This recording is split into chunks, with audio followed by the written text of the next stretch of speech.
발표 주제는 암호화폐 거래소 아이디어와 사업 계획입니다. 뭐 실제로 할진 잘 모르겠고요. 아직 뭐 실행도 안 했습니다. 그냥 아이디어예요. 목차는요, 거래소 특징이랑 거래소 계획으로 크게 나눠지고요. 거래소 특징으로 프라이스 임팩트가 없고, 거래량과 무관하게 즉시 체결되고, 레버리지 거래, 그건 너무 당연한 거긴 한데 일단 되고요. 사이트, 앱 화면, 회원가입 쉬움, 보안성 조언이 있습니다. 거래소 계획은 회사 설립 예정지, 자금 확보, 다오 운영 방식, 광고, 상장 계획, 토큰 분배가 있습니다. 뭐 자세한 건 뭐 내용 들어보면 알겠죠? 거래소의 특징부터 시작하겠습니다. 프라이스 임팩트가 없습니다. 프라이스 임팩트를 제거하는 방법이 있습니다. 사실 프라이스 임팩트는 뭐 효과가 여러 가격대로 분산되어 있으니까요. 대량으로 사면 같은 가격에서 모든 물량을 못 받아줘서 값이 오르는 거잖아요. 그러면 같은 가격에 모든 물량을 몰아넣으면 될 것 같습니다.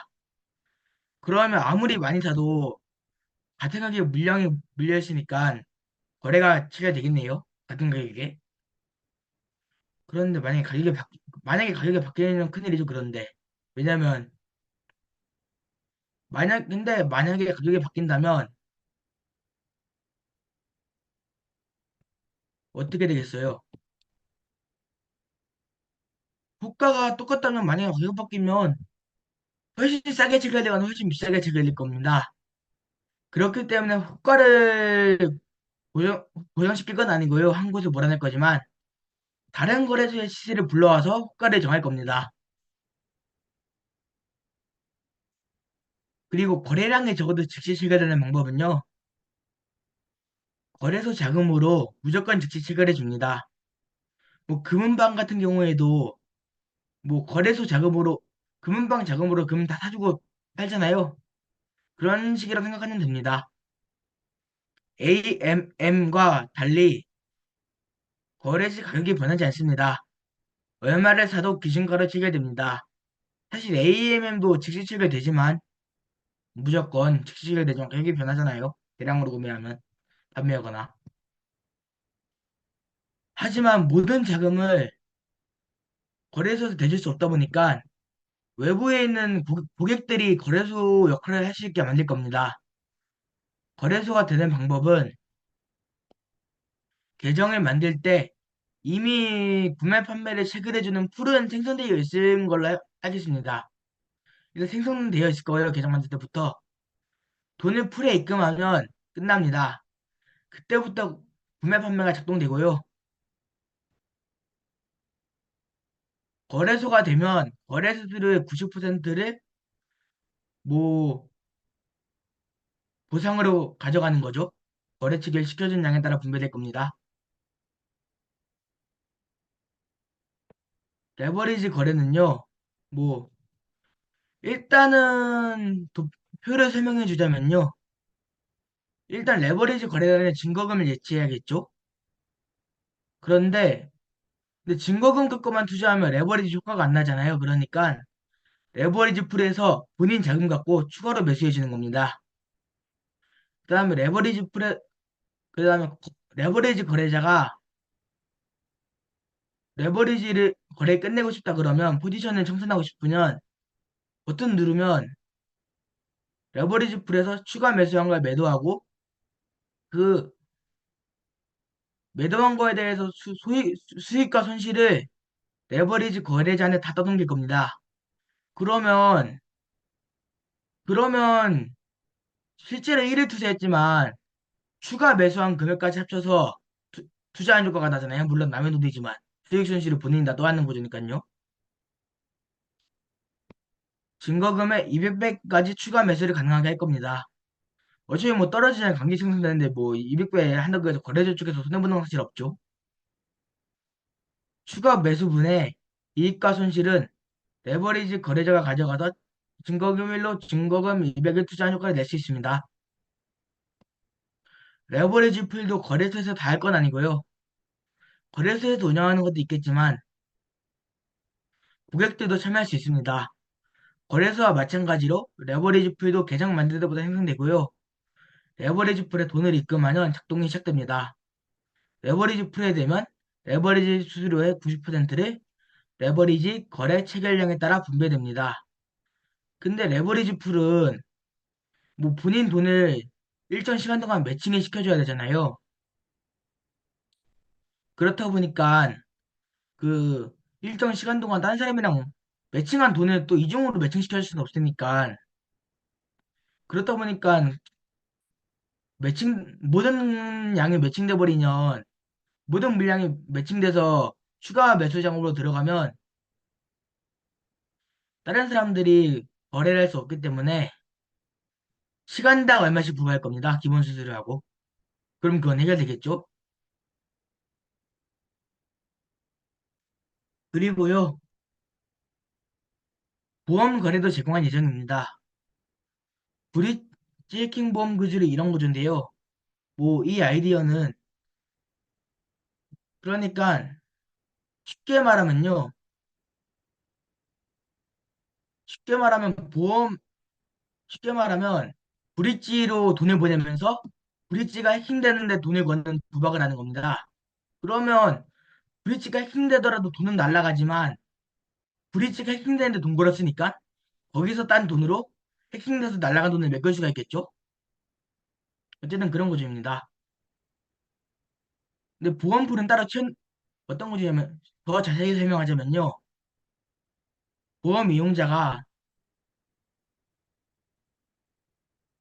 브릿지 해킹되던 1USDT를 보험금에 넣고요. 보험풀에 넣고요. 보험풀은 브릿지 해킹 시 1USDT, 브릿지 해킹 안 된 1USDT, 권리를 두 개로 분할해 줍니다.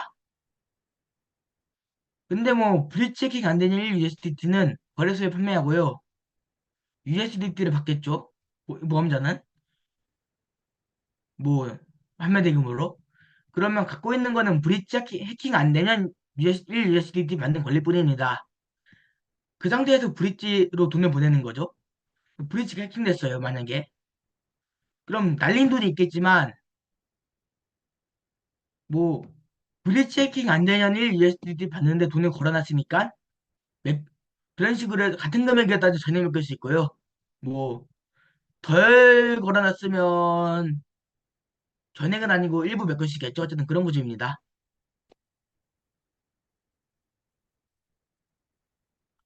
제- 일단은 구조상 호가창이 필요 없는 구조긴 해서 아마 호가창을 제거해서 화면은 이렇게 될 것 같습니다.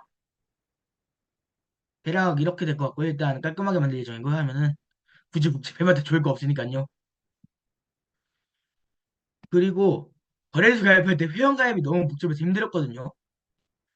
뭐 신분증을 찍으라지 않느니 여권을 찍으라지 않느니 너무 복잡해서 뭐 ABXC 님에만 넣으면 되는데 유니스업은 암호화폐 지갑만 가야 되면 되고 그래서 쉬운데 다른 거래소는 좀 복잡하더라고요. 그래서 내 거래소는 회원가입 쉽게 할 거고요. 내가 만약에 만든다면 이메일 넣고 비밀번호만 설정하면 됩니다. 신분증 확인은 안 할 예정입니다. 굳이 뭐 복잡하게 신분증 확인해봤자 뭐예요. 이메일 비밀번호로 거의 다 될 것 같은데. 개인정보를 최대한 안 받아서 만약에 해킹인데도 유출된 개인정보가 거의 없을 겁니다. 두 번째 방법은요. 암호화폐 지갑 연결. 암호화폐 지갑을 거래소 계정으로 칠 수 있게 할 것입니다. 이 방법은 개인정보가 하나도 안 들어가서 혹시나 해킹돼도 개인정보 유출은 없습니다. 뭐 공개키 정도 유출되겠죠. 뭐 공개키가 그렇게 발실성 것도 없으니까요.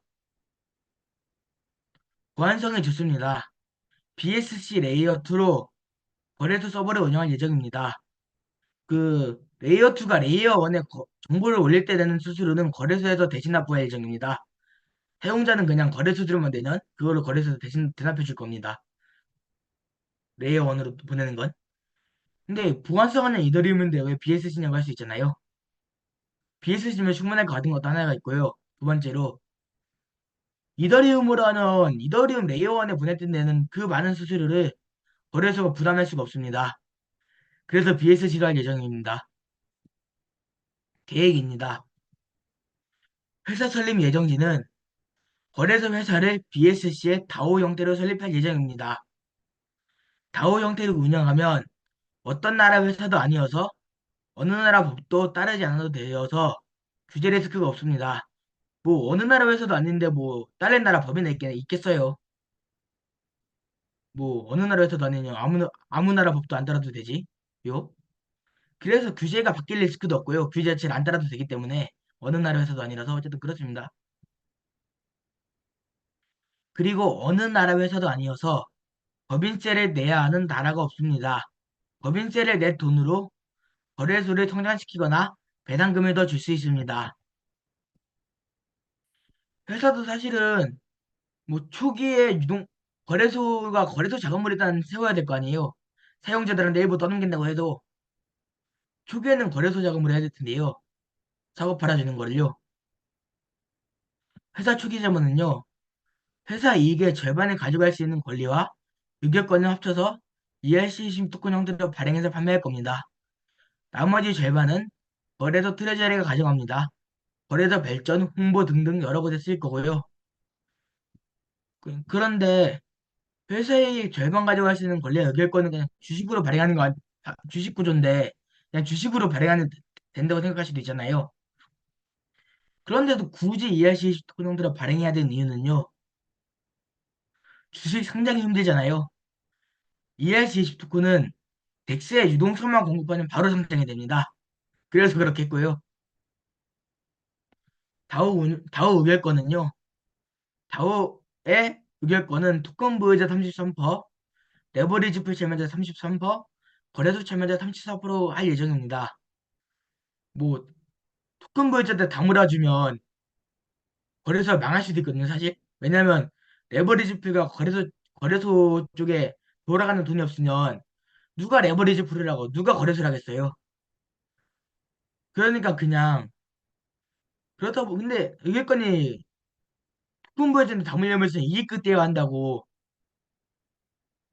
그냥 분배비를 막 조정해서 지 위리하게 할 수 있잖아요. 그러면 거래소가 망하죠, 사실. 거래소 자금이 아니라 외부 사람 고객 돈의 돈으로 사고 팔고 레버리지 풀도 운영하는 건데 보상을 줘야 될 거 아니에요, 고객들한테. 그렇다 보니까 거래소 의결권은 토큰 보유자, 레버리지 풀 참여자, 거래소 참여자한테 거의 비슷하게 나눴습니다. 그리고 거래소 만약에 세우면 알려야 될 거 아니에요? 광고를 해야 되는데요.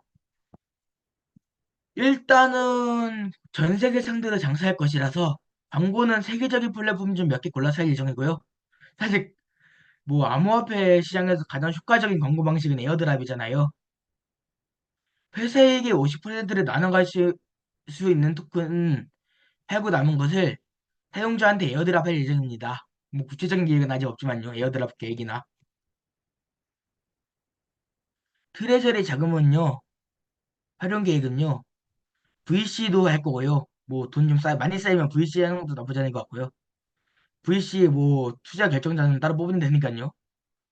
스테이블코인 발행회사 그런 것도 사실 뭐 회사 설립해놓고 그냥 이익만 그냥 다우에서 뽑아가면 되는 거니까요. 외부 회사 설립해놓고 RWA 회사 그것도 차릴 예정이고요.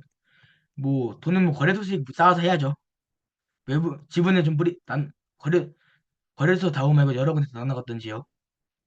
그리고 신규 상장 암호화폐는 유동 유동성이 많이 없을 거잖아요. 그 거래소 참여자들이 적으니까 그 대량으로 던져버리면 거래소 참여자들 돈으로 다 못 사요. 그래서 거래소 트레저리 있는 돈으로 뭐 거래를 체결시켜주는 그런 용도 쓸 거고요. 그리고 상장을 시켜야겠죠.